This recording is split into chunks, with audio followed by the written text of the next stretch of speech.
A continuación, el discurso censurado de Donald Trump de la conferencia de prensa del día de ayer, 5 de noviembre, en el que da una importante información sobre el gran fraude electoral que se está cometiendo en Estados Unidos.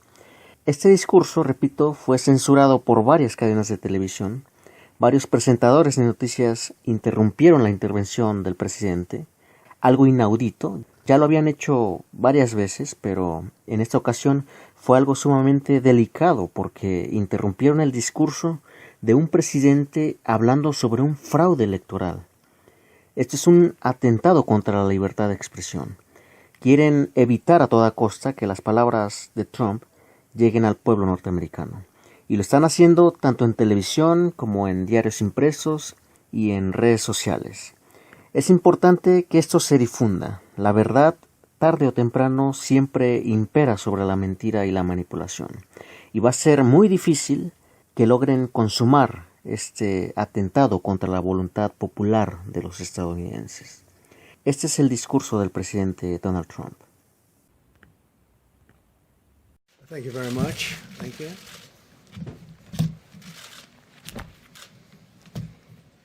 Good evening. I'd like to provide the American people with an update on our efforts to protect the integrity of our very important 2020 election. If you count the legal votes, I easily win. If you count the illegal votes, they can try to steal the election from us. If you count the votes that came in late, we're looking at them very strongly, but a lot of votes came in late. I've already decisively won many critical states, including massive victories in Florida, Iowa, Indiana, Ohio. To name just a few, we won these and many other victories despite historic election interference from big media, big money, and big tech. As everybody saw, we won by historic numbers. And the pollsters got it knowingly wrong. They got it knowingly wrong. We had polls that were so ridiculous, and everybody knew it at the time. There was no blue wave that they predicted. They thought there was going to be a big blue wave. That was false. It was done for suppression reasons. But instead, there was a big red wave. And it's been properly acknowledged, actually, by the media. They were, I think, very impressed. But that was after the fact. That doesn't do us any good. We kept the Senate despite having twice as many seats to defend as Democrats. And in a really much more competitive states, we did a fantastic job with the Senate. I think we're very proud of what's happened there. We had many more seats to defend. They spent almost $200 million on Senate races in South Carolina and Kentucky alone, 2 races, and hundreds of millions of dollars overall against us. At the national level, our opponents' major donors were Wall Street bankers and special interests. Our major donors were police officers, farmers, everyday citizens. Yet for the first time ever, we lost 0 races in the House. I was talking to Kevin McCarthy today. He said he couldn't believe it. 0 races. Very unusual thing, 0. And actually won many new seats with, I think, many more on the way. This was also the year of the Republican woman. More Republican women were elected to Congress than ever before. That's a great achievement. I won the largest share of non-white voters of any Republican in 60 years, including historic numbers of Latino, African American, Asian American, and Native American voters, the largest ever in our history. We grew our party by 4 million voters, the greatest turnout in Republican Party history. Democrats are the party of the big donors, the big media, the big tech, it seems, and Republicans have become the party of the American worker, and that's what's happened. And we're also, I believe, the party of inclusion. As everyone now recognizes, media polling was election interference in the truest sense of that word by powerful special interests. These really phony polls, I have to call them phony polls, fake polls, were designed to keep our voters at home, create the illusion of momentum for Mr. Biden, and diminish Republicans' ability to raise funds. They were what's called suppression polls. Everyone knows that now.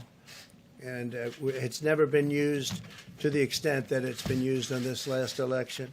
To highlight just a few examples, the day before election, Quinnipiac, which was wrong on every occasion that I know of, had Joe Biden up by 5 points in Florida, and they were off by 8.4 points, and I won Florida easily.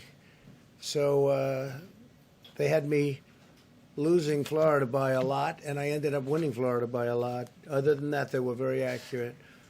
They had him up 4 points in Ohio, and they were up by 12.2 points. And I also won Ohio, great state of Ohio, very easily. The Washington Post said Biden up 17 points in Wisconsin, and it was basically even. They were off by about 17 points. And they knew that. They're not stupid people. They knew that. Suppression. There are now only a few states yet to be decided in the presidential race. The voting apparatus of those states are run in all cases by Democrats. We were winning in all the key locations by a lot, actually. And then our numbers started miraculously getting whittled away in secret.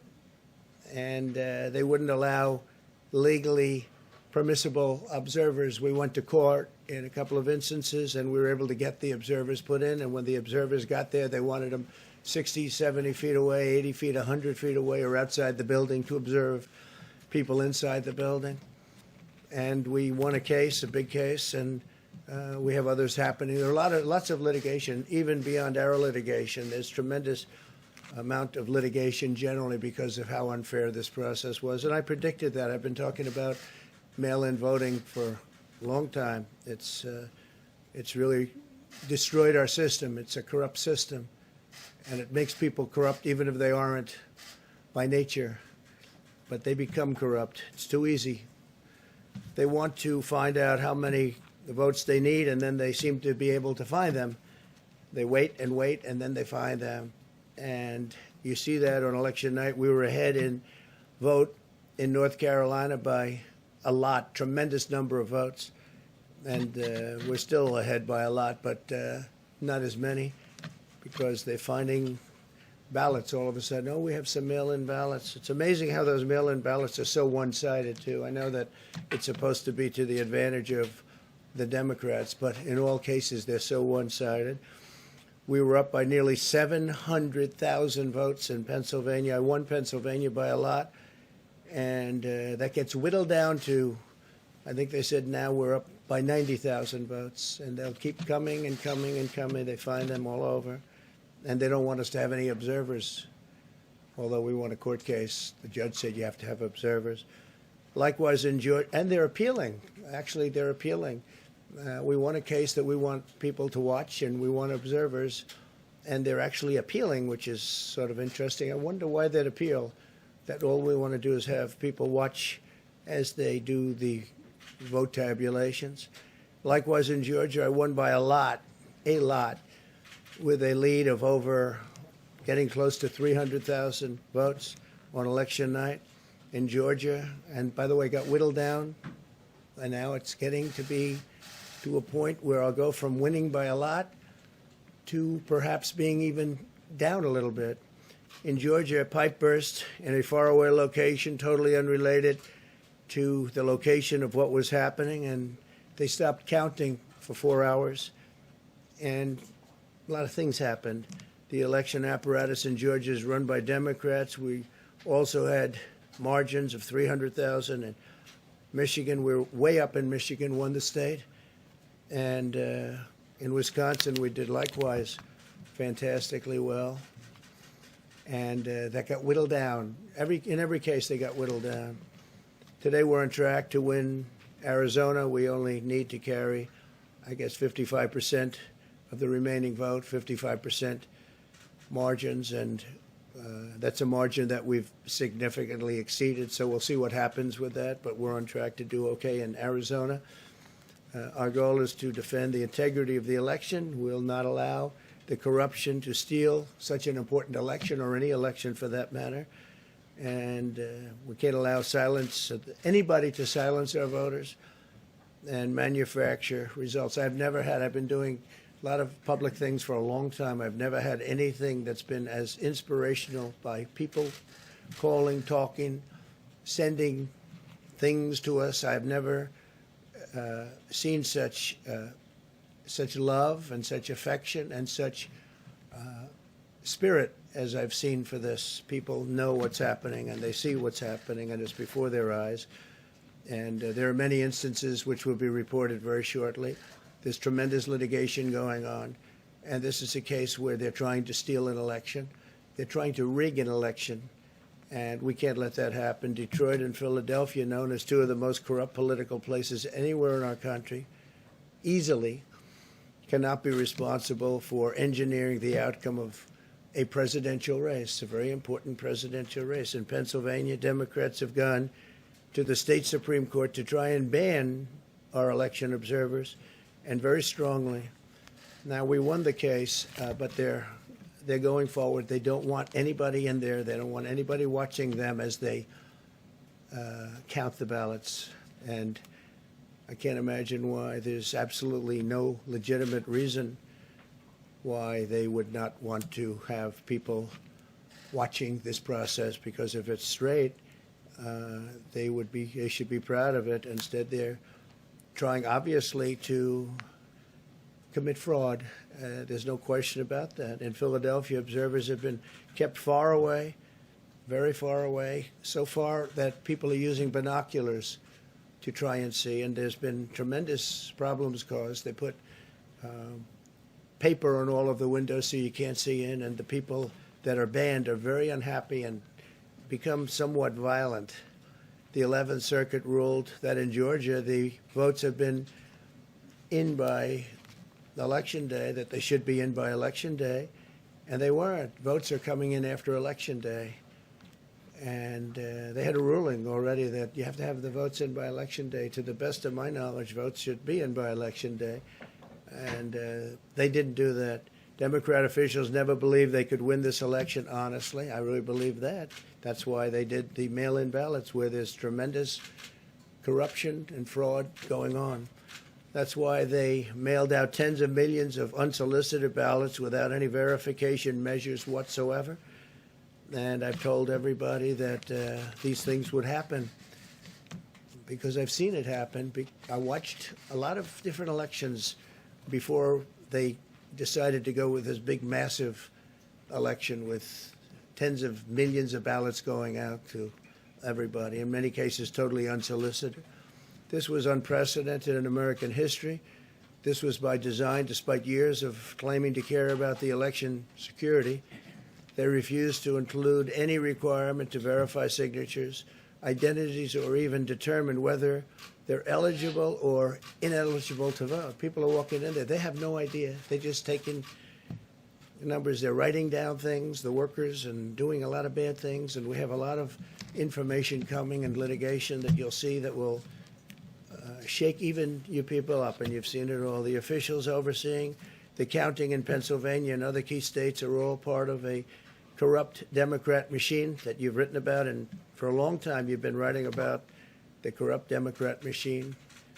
I went to school there, and I know a lot about it. It hasn't changed. It's a long time ago, and hasn't changed. It's gotten worse. In Pennsylvania, partisan Democrats have allowed ballots in the state to be received 3 days after the election, and we think much more than that. And they're counting those without even postmarks or any identification whatsoever. So you don't have postmarks, you don't have identification. There have been a number of disturbing irregularities across the nation. Our campaign has been denied access to observe any counting in Detroit. Detroit is another place, and I wouldn't say it has the best reputation for election integrity. Poll workers in Michigan were duplicating ballots, but when our observers attempted to challenge the activity, those poll workers jumped in front of the volunteers to block their view so that they couldn't see what they were doing. And it became a little bit dangerous. One major hub for counting ballots in Detroit covered up the windows again with large pieces of cardboard. And so they wanted to protect and block the counting area. They didn't want anybody seeing the counting, even though these were observers who were legal observers that were supposed to be there. In Detroit, there were hours of unexplained delay in delivering many of the votes for counting. The final batch did not arrive until 4 in the morning, and even though the polls closed at 8 o'clock. So they brought it in, and the batches came in, and nobody knew where they came from. We've also been denied access to observe in critical places in Georgia. In multiple swing states, counting was halted for hours and hours on election night, with results withheld from major Democrat-run locations only to appear later. And they suddenly appeared, and they all had the name Biden on them, or just about all. I think almost all. They all had the name Biden on them, which is a little strange. I challenge Joe and every Democrat to clarify that they only want legal votes, because they talk about votes, and I think they should use the word legal votes. We want every legal vote counted, and I want every legal vote counted. We want openness and transparency, no secret count rooms, no mystery ballots, no illegal votes being cast after Election Day. You have Election Day, and the laws are very strong on that. You have an Election Day, and they don't want votes cast after Election Day, and they want the process to be an honest one. It's so important. We want an honest election, and we want an honest count, and we want honest people working back there, because it's a very important job. So that's the way this country is going to win. That's the way the United States will win, and we think we will win the election very easily. We think there's going to be a lot of litigation because we have so much evidence, so much proof, and it's going to end up perhaps at the highest court in the land. We'll see.